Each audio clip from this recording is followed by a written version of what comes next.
Ladies and gentlemen, welcome to this event it's called A World of Bridges, Not Walls, Migration, Displacement, and Education. And we're going to start with a short video. Do you see this classroom?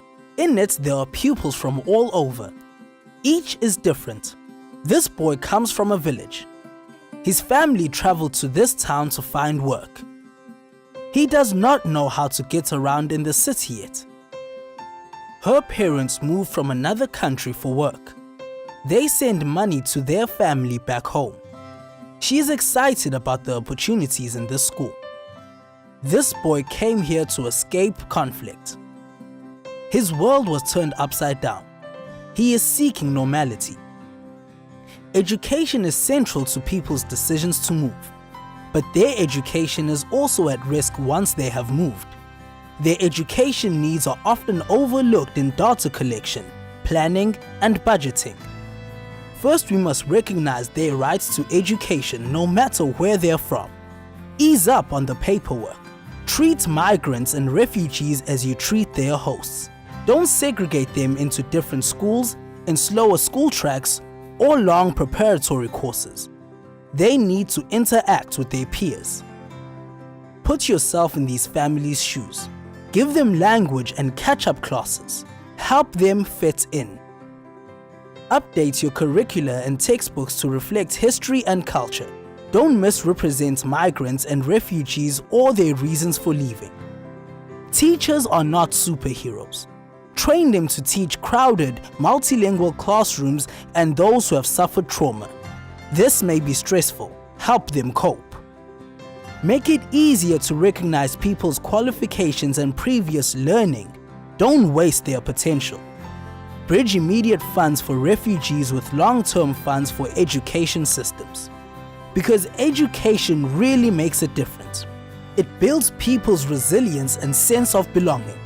It opens our minds to different cultures, helps all of us face the unknown. In a world of increasing diversity, a good quality education teaches us these are all pupils, no matter their background. Hi, everyone. So we're at the end of day one, and I'm sure everyone is quite tired, but I promise you we are up for a really interesting presentation. My name is Farah, and I'm the Director of Gulf for Plan International Canada. It's a privilege and an honor to be here and to introduce this very timely session with our expert speaker, Dr. Bilal Barakat. Before we start, who here currently lives in a different city or region than the one they were born in? Wow. Who here lives in a different country than the one they were born in? How many of you have moved countries due to conflict or natural disaster? Can any of you remember what it was like going to school in that new city or new country after this big change? That is exactly what the 2019 Global Education Monitoring Report is all about. Currently, laws and policies are failing migrant and refugee children by negating their rights and ignoring their needs. They are some of the most vulnerable people in the world, yet they are often outright denied entry into schools that provide them with a safe haven and the promise of a better future. The GEM report is an editorially independent, authoritative, and evidence-based annual report published by UNESCO. Its mandate is to monitor progress towards the education targets in the Sustainable Development Goals. Bilal Barakat joined the GEM report team at the beginning of 2018 as a senior policy analyst. His research interests and expertise are in educational policy modeling and statistics. His research has been published in leading international journals. He holds a degree in habilitation in education and demography from the Vienna University of Economics and Business, a doctorate in philosophy and education from the University of Oxford, and master's degrees in mathematics from the universities of Cambridge and Oxford. Bilal is himself an international migrant. His father is Palestinian, his mother German. although he has lived and worked outside of Germany most of his life, in Austria, the UK, and France. Bilal, over to you. We're really excited to hear about the report. Thank you for the very kind introduction. Now, it's my pleasure and honor to be here today and present to you the 2019 Global Education Monitoring Report on Migration, Displacement, and Education. Before we start with the presentation, the slides were actually designed to be viewed on a big screen.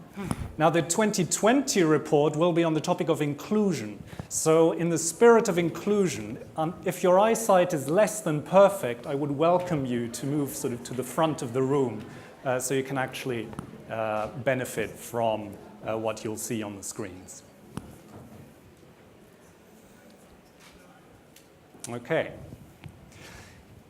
So, fulfilling its mandate to monitor progress on education in the SDGs, the report shows the distance. This is not working.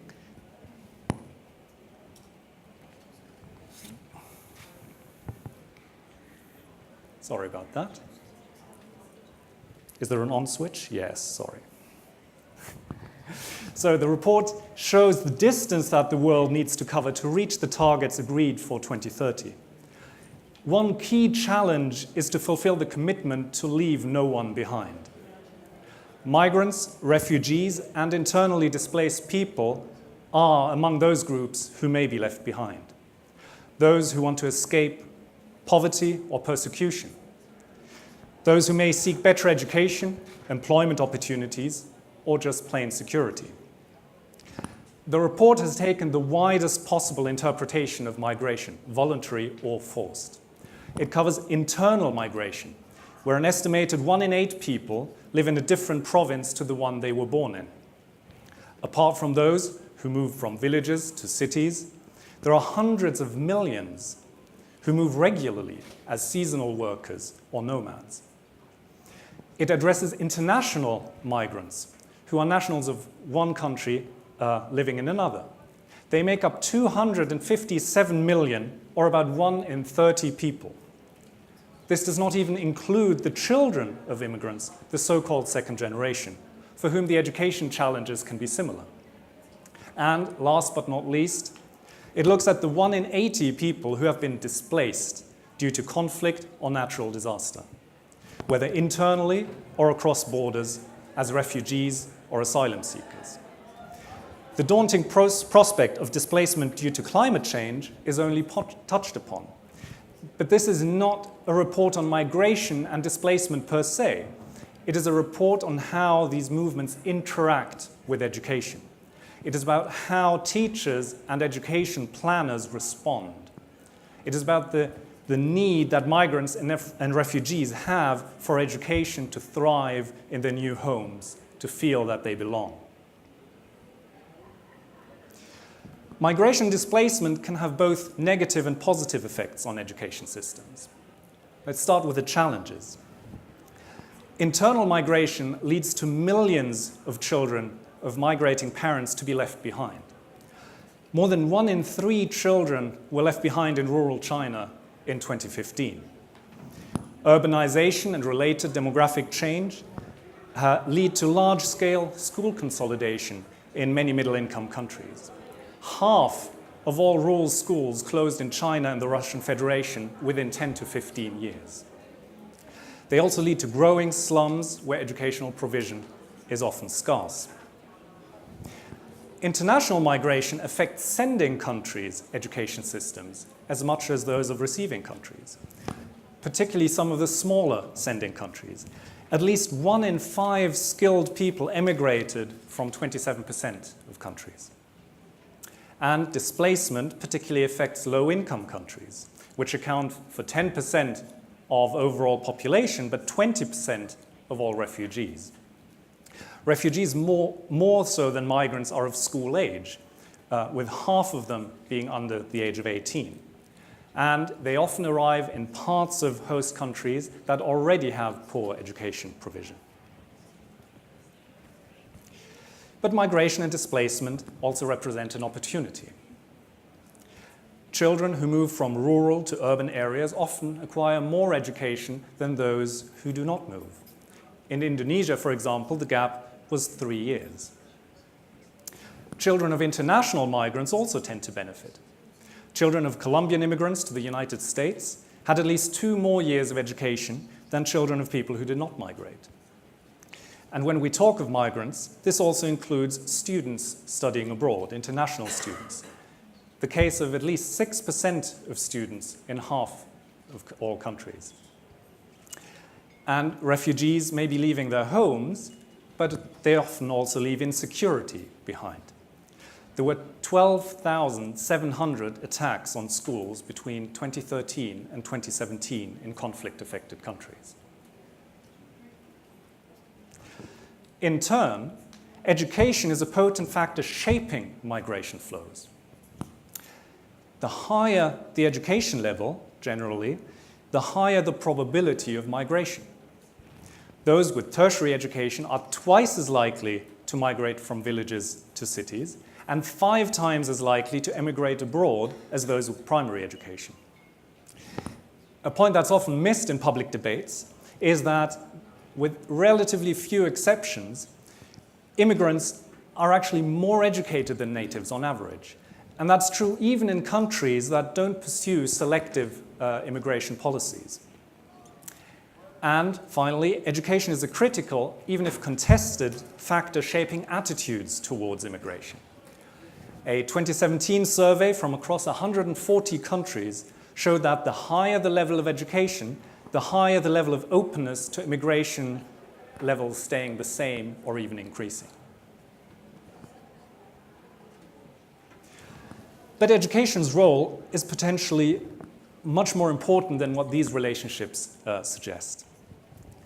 An inclusive education system can help address causes of tension by helping host and immigrant communities interact and live together, or by providing equal opportunities. It can help immigrants and refugees realize their potential, which is often wasted. And ultimately, it can help immigrants and refugees earn a living and support communities back home through remittances and other mechanisms. The report shows and estimates that if the cost of remitting money from abroad fell from currently 7% on average to the SDG target of 3%, $1 billion could be generated for education.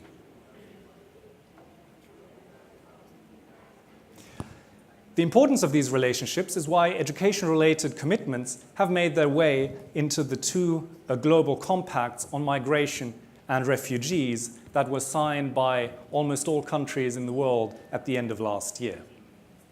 But how should these commitments be achieved? What are the priority actions? The report makes 7 specific recommendations. First, governments need to protect the right to education for all people on the move. Just 2 years after the New York Declaration, where countries committed to provide education to refugees within 3 months, 1.5 billion school days of refugees have been lost. Countries from Australia to Hungary, from Indonesia to Mexico, for example, are still providing limited or no education at all to asylum-seeking children in detention. Countries need to protect migrants and refugees' right to education regardless of ID documents or residence status. Jordan tackled this after initial obstacles by allowing Syrian refugee children to enter public schools without ID cards in 2016, for example. Governments have to make education and immigration laws consistent with each other. They should not allow discretion in interpreting laws at local levels so that headmasters can indiscriminately send refugee children away. And they should put formal processes in place to inform migrants and refugees of their right to education and to respond to violations of this right. Second, migrant and refugee children need to be included in national education systems. Turkey, for example, has committed to including all Syrian children in public schools by 2020. Refugees should spend minimal amount of time in schools that don't follow the national curriculum. 8 of the top 10 hosting countries already include refugees in national education systems, including countries such as Chad and Ethiopia. Immigrants should not be segregated. They should not be concentrated in specific schools as happens in so many European countries. They should spend as little time as possible in preparatory classes. Inclusion means interacting with their peers. And they should not be separated into slower, often vocational tracks which compromise their future opportunities. Third, including migrants and refugees in national education systems is only the beginning. A plan is needed to actually respond to their specific needs. Not all countries do this successfully. This graph shows that countries in Southern and Eastern Europe, highlighted in red, are still struggling to prioritize the needs of refugees and migrants. Countries need to provide language programs, for example. They need to provide accelerated education programs where education trajectories have been interrupted. The Norwegian Refugee Council, for example, runs an accelerated learning program in the Dadaab refugee camp, which condenses Kenya's 8-year primary curriculum, basic education curriculum, into 4 years. And refugees need support to overcome cost barriers. Cash transfers in Lebanon increased attendance by about 20%, for example. And adult migrants need financial education to manage remittances. Fourth, countries need to grapple with their curricula and their textbooks. Education can challenge prejudices and develop skills for living together, yet only a quarter of high-income countries have fully included multicultural education, and a little over 2/3 have done so at least partially. At the same time, more than 80% of those who responded to the Eurobarometer survey agreed that school materials should include information on ethnic diversity. Adapting curricula and textbooks involves respecting past history as well as current diversity, recognizing the contribution that immigrants and refugees make, and promoting openness to multiple perspectives and encouraging critical approaches.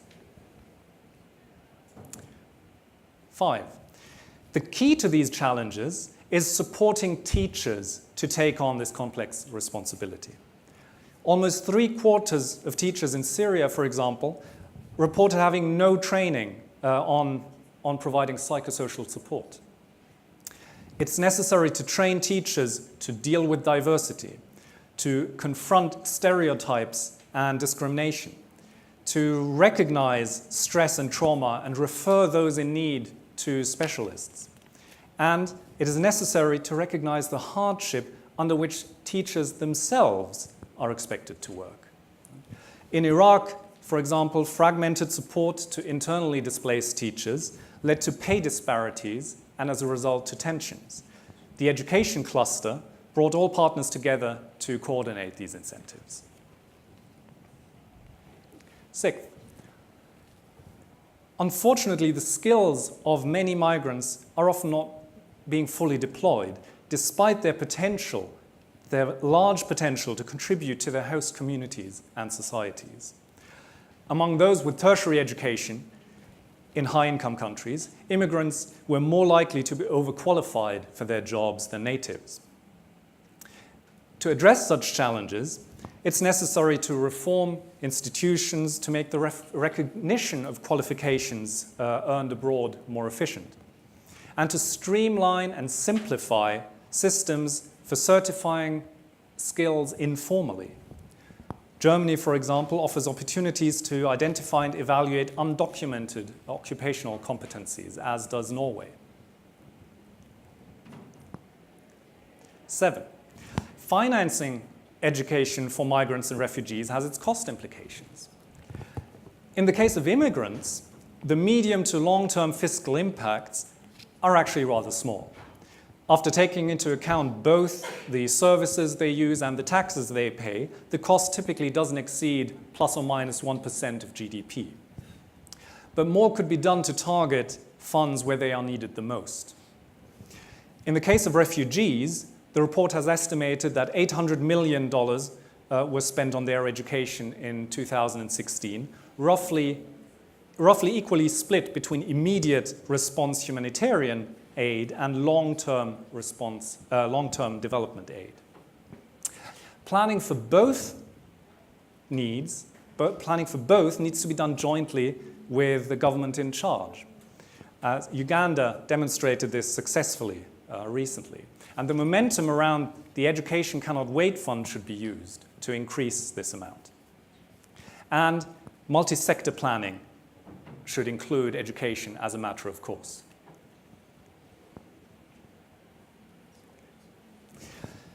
This brings to mind the wider challenges of financing education, beyond the needs of migrants and refugees. Analysis for our report shows the vast disparities. Low-income and high-income countries have about the same school-age population, but the former absorb just 0.5% of total global spending on education, while the latter get the lion's share at 65%. And spending also needs to be more equitable in other ways. Households bear a much larger share of education costs in low-income countries than in high-income countries.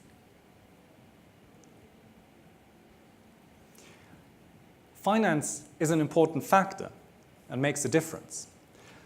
The mobilization of the international community to increase aid in the late 1990s is one of the factors credited with the advances observed towards universal primary completion in the years that followed. But the financial crisis led to aid stagnation, and primary completion rates have also stagnated at less than 90% since the late 2000s. Today, our agenda is actually more ambitious, aiming for universal secondary completion. Yet only 49% currently do complete secondary school globally. And that figure is just 18% in low-income countries and just 1% among the poorest girls. But even in high-income countries in Europe, young people of migrant background are twice as likely to leave school early.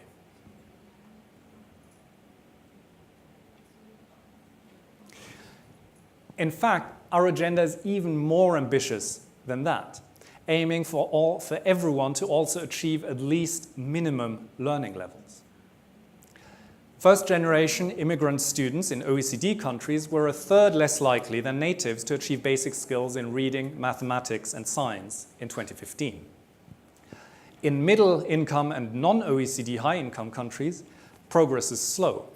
On average, the share of grade 4 students reaching minimum reading levels has increased by less than 1 percentage point per year over the past 15 years. And low-income countries start from an even lower starting point. In Sierra Leone, fresh evidence from UNICEF, for instance, shows that among children, only 16% had basic reading skills and only 12% had basic numeracy. Ambitious it may be, but the monitoring framework for SDG 4 is helping keep our attention focused on what matters to achieve sustainable development. And this includes a focus on groups such as migrants and refugees who may be falling behind. Please do share the messages of this report. At the link on this slide, you will find all the report materials in multiple languages and formats. And we'll conclude before the discussion with another video giving voices to some of the refugees and migrants that we spoke to for our report. Thank you very much for your attention. Our world is experiencing the biggest migration of people in history, from villages to cities, and from one country to another. Some choose to move. Mon papa est venu ici quand il était jeune pour ses études. Because of the difficulty of living in the Philippines, my parents felt compelled to leave. जेव्हा माझी mummy आणि पप्पा आम्हाला Gavi सोडून इकडे येत होते. Others are forced. Çünkü biz savaş nedeniyle travma yaşamış, yakınlarını kaybetmiş öğrencilerle çalışıyoruz. People on the move do not leave their right to an education behind. I believe that it is a constitutional right for a child to be educated, and we need to respect that right. We've had parents arrested for deportation, which obviously affected the school and the population. I'm afraid that one day out of the blue, my dad will be gone or my mom will be gone. It is a constitutional obligation to not abridge access to public education for any child, irregardless of immigration status. Migrants and refugees have unique education needs. El reto más grande para los niños refugiados cuando ingresan al sistema escolar nuestro está precisamente en empezar a acoplarse a ese mundo escolar que es muy diferente. But when education systems can adapt to these needs, they have the potential to transform lives. Due to the overwhelming number of students who wanted places in high school, that is why we had to be innovative enough to come up with a model that could take in more students. As we adapt our education systems, seasonal migrants and nomads should also be included in the picture. Жайлоо балдар бакчасында малчылардын балдары негизинен өтө жайлоо балдар бакчасынын таасири чоң. Себеби бул малчылардын балдары эртелеп эле жай мезгилде жайлоого чыгып кетишет. As we move forward, we need teachers who are trained to support migrant and displaced students as they adapt to new education systems in their host communities. Aquí nos reunimos con este grupo de docentes de aquí de Colombia y le vamos explicando un poco la situación de Venezuela. Estos proyectos de sensibilización nos está ayudando a nosotros como docentes. We foreign teachers bring our culture. We can bring different ideas. We can bring different views on things on society. মা-বাবার ভালোবাসা পায় না এখানে ওরা পেয়ে অনেক excited ওরা আমরা ওদেরকে শুধু শিক্ষা ব্যাপারে সচেতন না আমরা ওদের হেলথ সম্পর্কে অনেক সচেতন আসলে By ignoring the education of migrants and refugees, we lose out on human potential. It's only through education that we are able to impart skills to learners. We are able to restore hope to these students. सगळ्यांना भरपूर स्वप्न असतात. मला पण स्वप्न आहे. मला पण खूप शिकायचं आहे, मोठं व्हायचं आहे, पुढे जाऊन CID ऑफिसर बनायचं आहे. Every person has the right to an education. Working together, we must ensure that no one is left behind.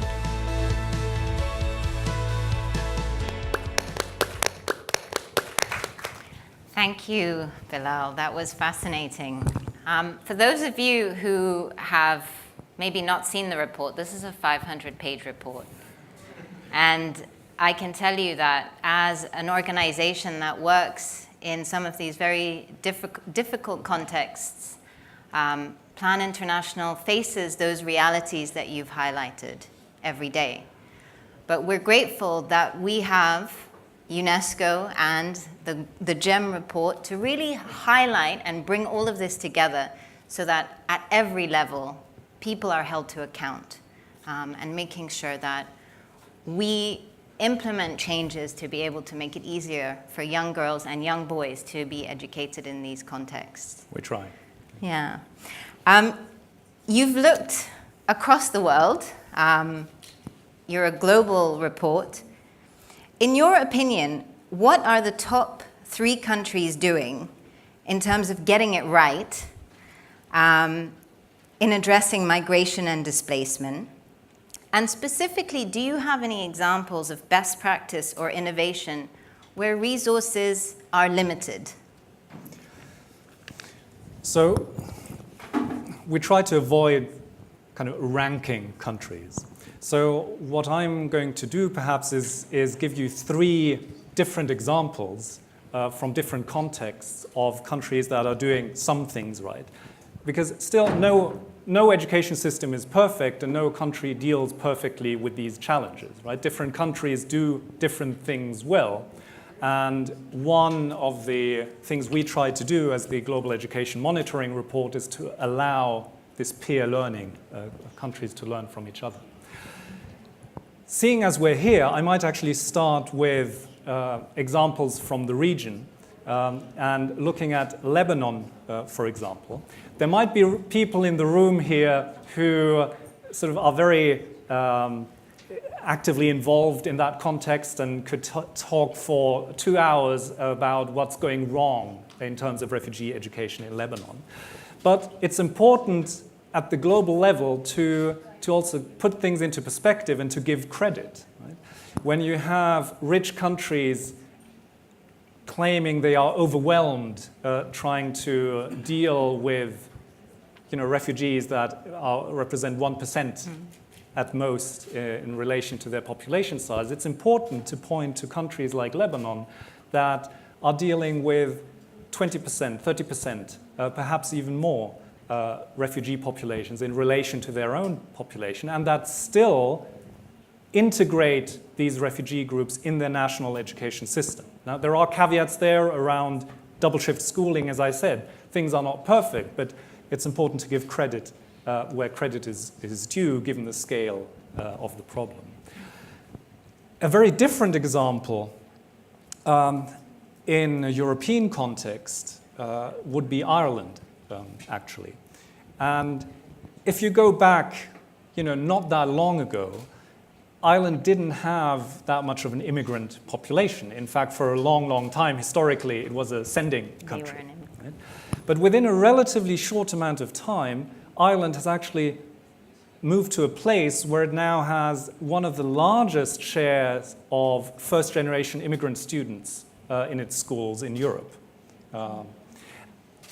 And at the same time, even during the financial crisis, there was a strong commitment to a multi-sectoral and cross-sectoral approach to intercultural education and also funding intercultural education.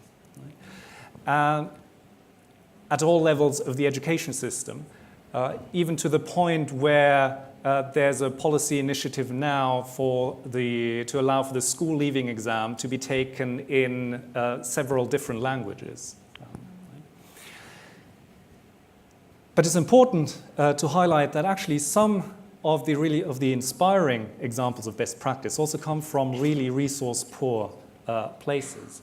So we identified Chad, for example, in the report, as showing a really strong commitment and interesting initiatives, for example, around the recognition of teacher qualifications for refugee teachers. So Chad has implemented or introduced a very interesting scheme, a pathway for refugee teachers to actually become accredited to teach in national schools. Right? And also fully integrating the statistics on refugee education in its regular education monitoring management information system. Of course, that's not to say that everything's great around education in Chad or everything's great around refugee education in Chad, but to show that there are really examples of best practice to be found all over the world. Fascinating. Especially, I mean, the topic that you've just mentioned around teacher accreditation is obviously one it's a very sensitive subject. So it's really great to hear that there are examples of this that others can learn from. And in your opinion, what are the biggest and most important policy changes that you think need to be made to ensure that migrants, refugees, and internally displaced children are not left behind? So it's tragic to even have to say this, but in some contexts, there has to be a policy change simply away from actively undermining the education of migrants and refugees in a politics of fear and scapegoating. But so leaving that aside, I think there's room in a lot of countries to not just make sure that the right to education for refugees and migrants is sort of on the books, but to kind of do a policy audit to look at inconsistencies. So we emphasize that we didn't produce an immigration report, and we don't discuss immigration policies per se, but we look in in the report in some detail at inconsistencies between immigration policy and education policies, right? Where in theory, refugee students or migrant students and undocumented migrants and anyone, all children, have access to local schools. But at the same time, there are laws stating that they have to produce a birth certificate to register, right? Or that have rules that are misunderstood by schools as requiring a documented residency status. Right? Or rules that don't allow foreign students, after completing their studies, to actually stay for more studies or stay and find for work, but require them to leave immediately. Right? So that's a big area. At the international level, I don't know about you, but when I travel internationally and I take a taxi, then of course I ask the taxi driver, first of all, where he, most of the time where he's from, and also what he originally trained as. Yeah. Right? I don't know whether you do that too. Right? So today, on my way here, the taxi driver was from Pakistan, and it turned out that he was actually a teacher. Oh, wow. And it also emerged that, you know, he doesn't enjoy driving a taxi more. He didn't even say, well, it pays 3 times as much as teaching does in Pakistan. No, he said he doesn't really like being a taxi driver. And the reason he's here is because he couldn't get work as a teacher in Pakistan. But of course, at the same time, globally, we have a teacher shortage. Right?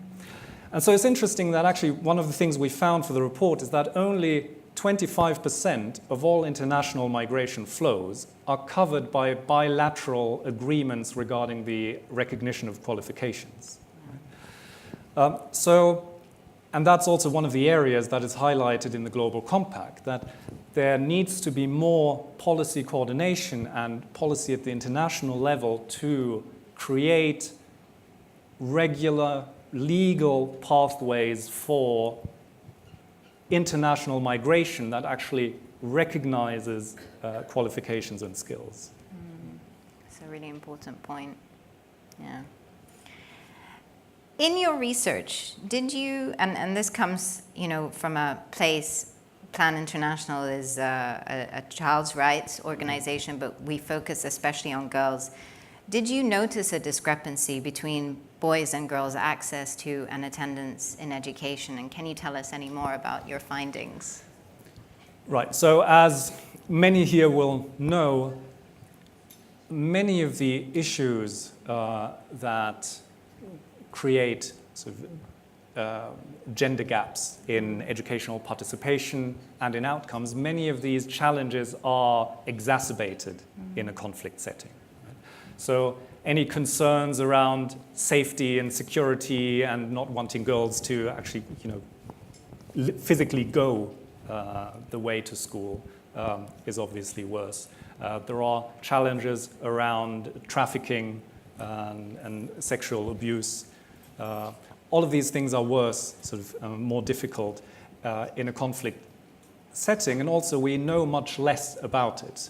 Generally, one of the problems, almost by definition, in these situations is that we have so little data and so little detailed data. At the same time, there are many other ways in which there's a gender dimension to the migration and education story generally. This includes, for example, the question of remittances. So there's interesting evidence both on how remitting behavior is different between male and female migrants, labor migrants. And also there's some evidence, this is not universal, but in some places that female heads of households spend remittances they receive differently from male heads of households. In some cases, more likely to spend them on education and girls' education. So, as I said, this is not universal, it's a complicated area, but there is some evidence there. We actually, even though it's a very thick report, it's a global report and there are lots of issues. So we can't go into we can't cover everything in great detail in the main report, which is why there are actually other products that we produce. One of those is kind of a satellite report on gender specifically. So there's a gender review report. The one relating or based on the migration report is due to come out before the summer. So I encourage all of you to sort of watch this space and come back for the gender report when that comes out. Oh, that's great to hear. Yeah. I was interested in terms of the remittances and the differences between men and women. What did you notice there? That is complicated. So actually there are some settings where, so you have competing stories. So you have the story of trying to get education in order to migrate and send remittances, which are then again invested in education, sort of creating a virtuous cycle of education investments. But in some settings, actually, the opposite happens. So where young boys especially and adolescents can see that you can make more money by migrating and working as an unskilled laborer. You see this in some rural areas in Mexico that send a lot of their young males to the US. So if they see a steady flow of remittances coming from unskilled immigrants, then that can actually act as a disincentive to continue their own education. So it really depends on context, and it's complicated. Yeah. So all of this needs money, as you rightly pointed out earlier. What are your thoughts on how to go about funding this critical area of work, and why do you think this is a good investment? So in the presentation, I think the figure came up of $800 million being spent on refugee education at the moment. Our estimate is that that's at most a third of the amount that's actually required. And I also highlighted some examples of low-income countries really doing their best and doing the best with really limited resources.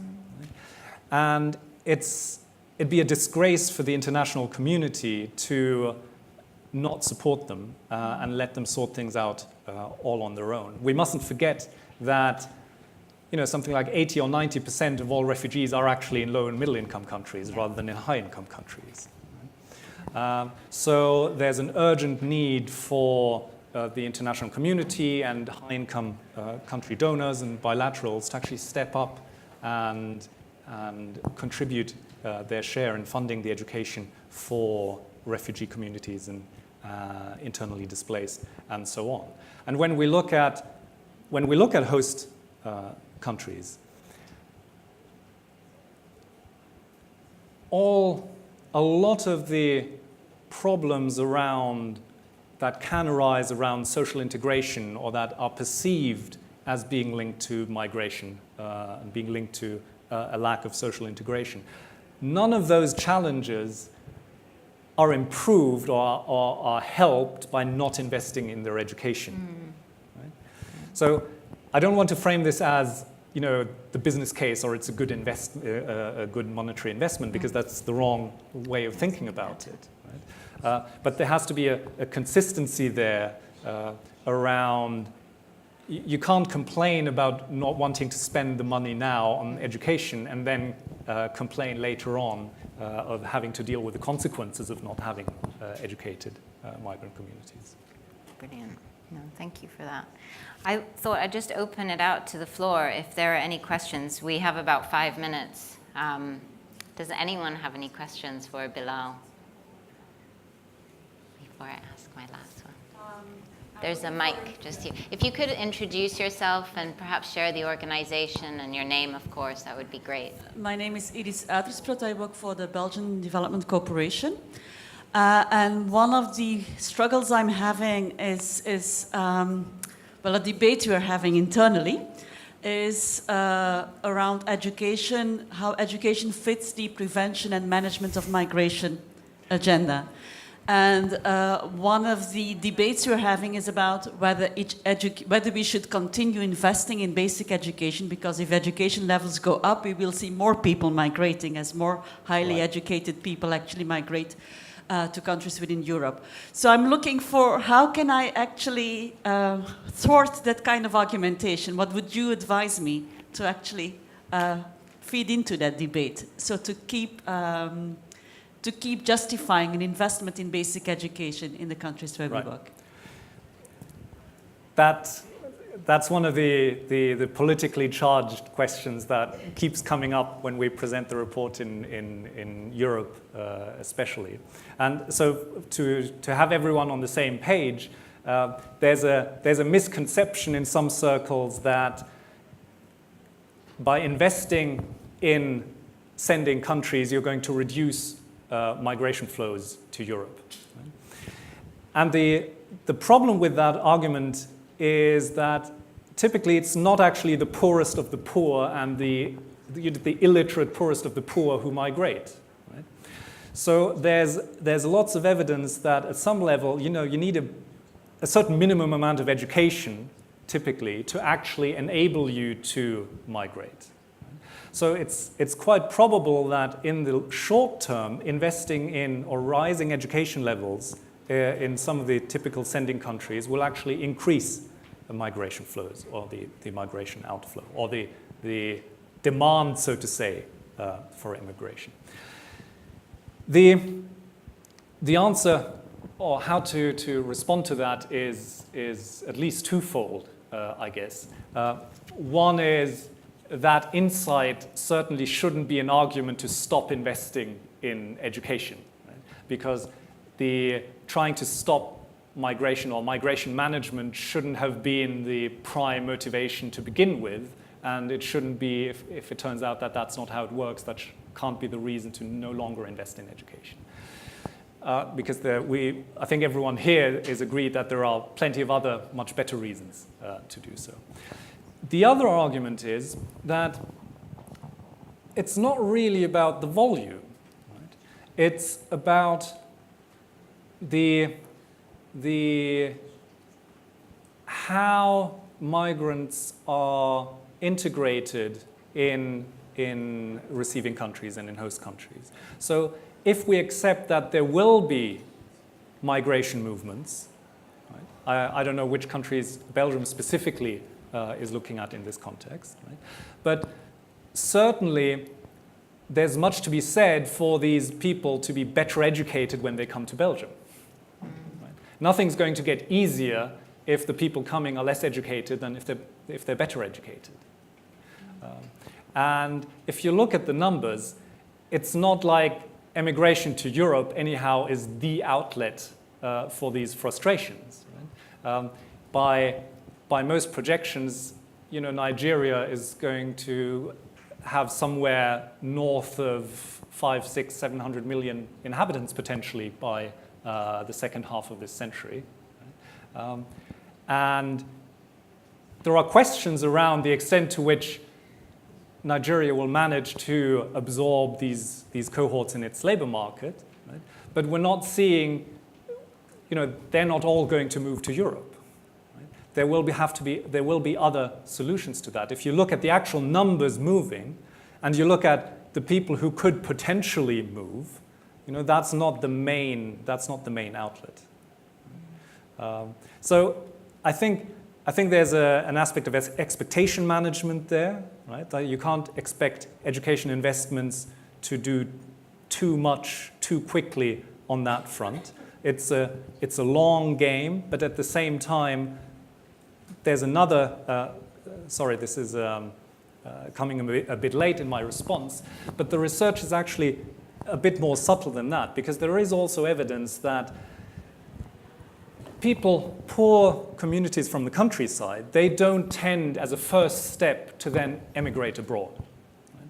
So there is some evidence that increasing development in rural development and education in poor rural communities will, in the first instance, actually increase internal migration to the cities, right? Rather than emigration abroad. Right? So It's complicated. You can't expect education to do too much and too soon, but there are plenty of other better reasons to invest in education, and it's not going to do any harm in terms of the people who do come, of actually being able to integrate them successfully. Thank you for that question. I think we've run out of time, I'm afraid. So, just to say thank you so much. The report, the message is very clear. Investing in the education of those on the move is the difference between laying a path to frustration and unrest and laying a path to cohesion and peace. Thank you so much to you, Bilal, to the GEM report, and to the Varkey Foundation for putting on this great panel. Thank you all.